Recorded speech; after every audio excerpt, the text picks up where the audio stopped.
je suis ravie de vous retrouver aujourd'hui pour cette nouvelle vidéo.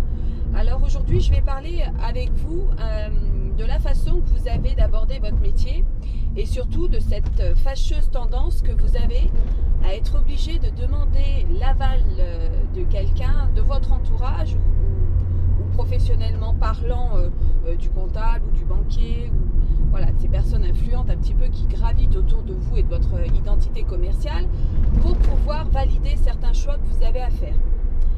Quand c'est des choix qui concernent tout ce qui est bancaire, fiscal et puis juridique, je comprends que vous soyez obligé de passer par le banquier et par le comptable et même je vous le conseille. Mais après, pour tout ce qui est des choix décisifs concernant votre entreprise propre, c'est-à-dire votre institut de beauté, ce que vous allez mettre à la carte, pourquoi vous allez commander ceci et pas cela, comment vous allez faire votre pub, là je vous conseille par contre de faire les choses différemment. Alors on va y revenir aujourd'hui un petit peu plus précisément, pardon. Mais juste avant, j'ai quelque chose à faire. Je pense que ça va me prendre un bon moment. Pour vous, ça va être bien parce que du coup, je vais appuyer sur pause. Vous n'allez pas voir le temps passer. Mais moi, je vais au centre des impôts. Donc autant vous dire que j'en ai pour un bon petit moment. Mais ça va valoir le coup parce que j'espère bien récupérer au moins 500 € puisqu'ils se sont trompés sur ma CFE. Donc je vous tiens au courant de tout ça. On se retrouve donc juste après, c'est super important parce que vous allez voir qu'il y a plein de choses sur lesquelles vous allez devoir avancer pour vous faire confiance et vous allez voir que votre entreprise va bien mieux s'en trouver du coup si vous êtes vraiment dans quelque chose de plus positif avec vous-même. Allez, on se retrouve tout de suite.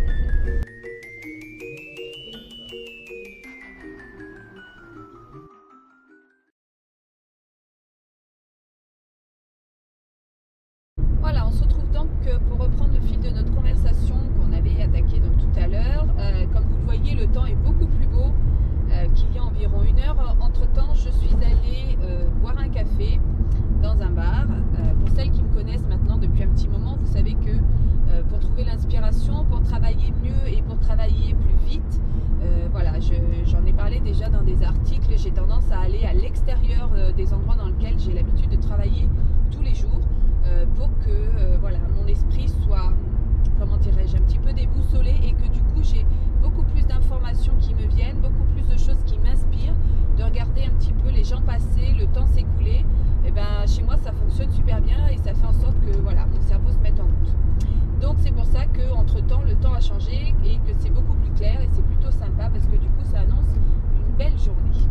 Donc pour en revenir à ce que je voulais aborder avec vous, bien, il y a un constat qui est un petit peu simple à faire, c'est que donc vous êtes chef d'entreprise, la plupart du temps vous travaillez toute seule et il est super tentant de demander l'avis à quelqu'un à chaque fois que vous faites quelque chose et c'est plutôt, j'allais dire, même assez féminin comme façon de fonctionner puisque nous les femmes, depuis notre plus tendre enfance, on a toujours plus ou moins l'habitude de demander aux copines ce qu'elles pensent de notre projet, de ce qu'on veut faire.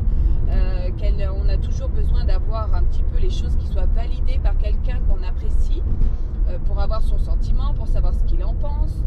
Le gros souci avec ça, j'allais vous dire, c'est que par rapport à votre entreprise, c'est pas forcément quelque chose que je conseille. Vous pouvez le faire pour, je sais pas, si vous allez faire les boutiques avec une copine, que vous avez un cadeau à faire, lui demander son avis, ok, pourquoi pas. Par rapport à votre entreprise, il va falloir faire attention aux personnes qui vous sont trop proches parce qu'elles vont rester dans l'affectif et quand vous allez leur demander un conseil ou leur demander l'aval sur quelque chose que vous allez mettre en place, ces personnes-là, elles vont avoir tendance à se projeter non pas pour vous mais pour elles-mêmes.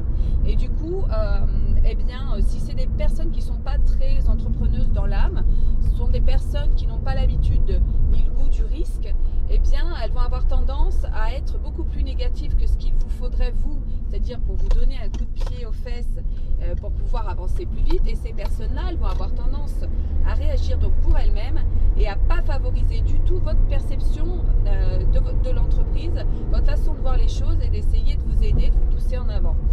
Pourquoi je vous dis ça? Je vous dis ça parce que comme vous gérez votre entreprise toute seule, pour la plupart des esthéticiennes, c'est le cas en France.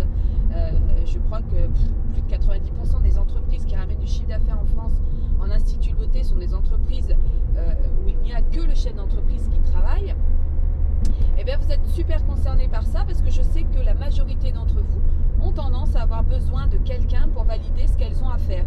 Donc je comprends tout à fait que vous en ayez besoin, mais essayez absolument de vous libérer de ça en ce qui concerne votre entreprise, parce que ça ne vous pousse vraiment pas à aller vers l'avant. J'allais même vous dire c'est encore pire que ça, puisque ça vous fait reculer, puisque ces gens-là vont être plutôt négatifs dans leur façon de parler. Vous pouvez le vérifier d'ailleurs, hein.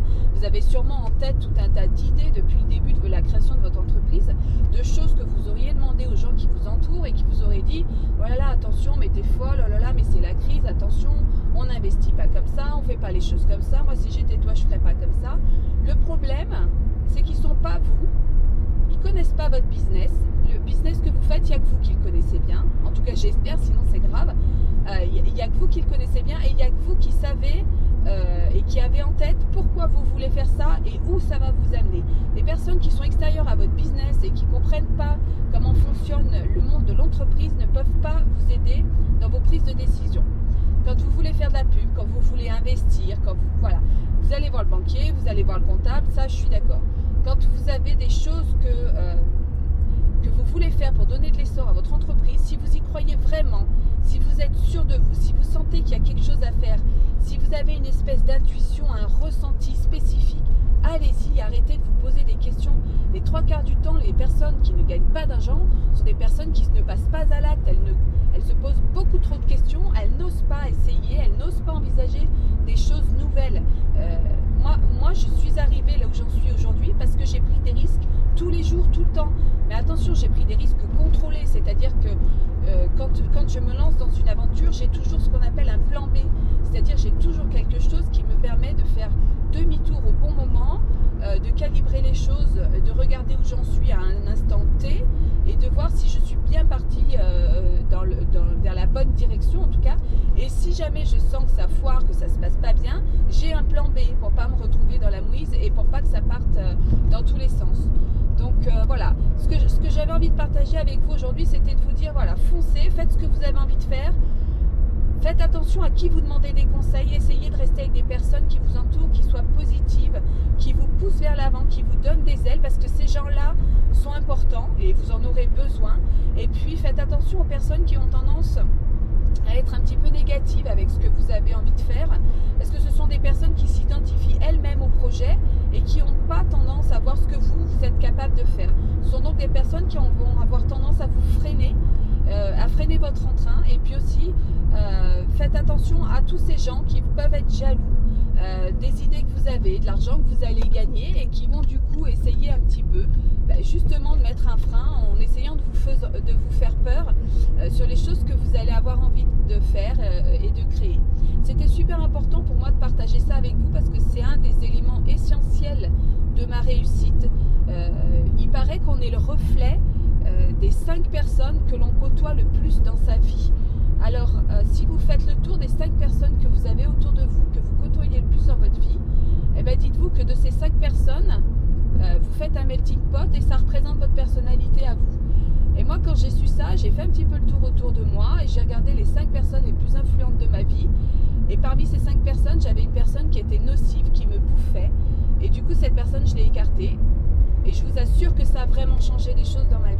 Alors, je ne vous dis pas d'écarter tout le monde, je vous dis juste de bien choisir les personnes qui vous entourent, de rester dans des choses toujours positives, d'aller vers l'avant, parce que ça va vraiment vous aider à vous développer et à développer votre entreprise. Voilà, j'espère que vous aurez apprécié cette vidéo. On se retrouve très vite sur le blog, sur la page Facebook. Je vous remercie infiniment d'être de plus en plus nombreuses à me suivre.